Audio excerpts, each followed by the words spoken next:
हजुरको चाहिँ ठुलै फ्यान भन्नु ल ठुलै फ्यान सानो जे भयो नि फोटो खिचिहाल्ने गइहाल्ने ल होस्टेल 3 खेलिसके मान्छे हो फेरि आविष्कार केन्द्रमा पनि यस्तै छन् एउटा मैले उसलाई बाबाजी भन्छु सिप त मैले ठ्याक्कै यही सिप सिकेर अगाडि बढाउँ मन छैन म +2 पास गरेको ब्याचलरमा छैन भने के अन्त अब सिप सिकेर अगाडि बढाउँ भन्ने छैन भने मैले मन्त्र फुकेर तिमीलाई चामल खुवाएर हुँदैन अब मन्त्री बन्नुपर्ने मान्छे फेरि यता किताब बेचिरहनु अब भएको छ तिमीले मन्त्री बन्नुपर्ने भनेर मन्त्री बन्दैन खत्तम अनि जो तपाईँ हिजो नाच्दिनु भएछ अहिले पुरै भाइरल भयो नि हेर्नु त यस्तो खुसी लाग्छ म त विद्यार्थी आजदेखि तपाईँ नाच्दिनु भएछ $50 त त्यो नाचेको पैसाले कमाइसक्यो त अनि नाच्दा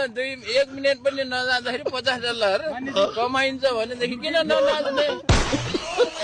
अनि नागरिकहरूलाई केही सेवा पुर्याउनु हुन्छ भने फेरि किताब बेचेर हिँड्न थाल्नुभयो तपाईँ यो ठिक लागेन मन्त्रीज्यू मलाई ल पूर्व मन्त्रीज्यू पछि ठिक लाग्छ अहिले ठिक नलाग्यो सरकारको ध्यान चाहिँ कतिको छ के त्यतातिर तपाईले के बुझ्नु भएको छ सरकारको कुरा सरकारलाई गएर सोध्ने महावीर बोल्न सोध्ने होइन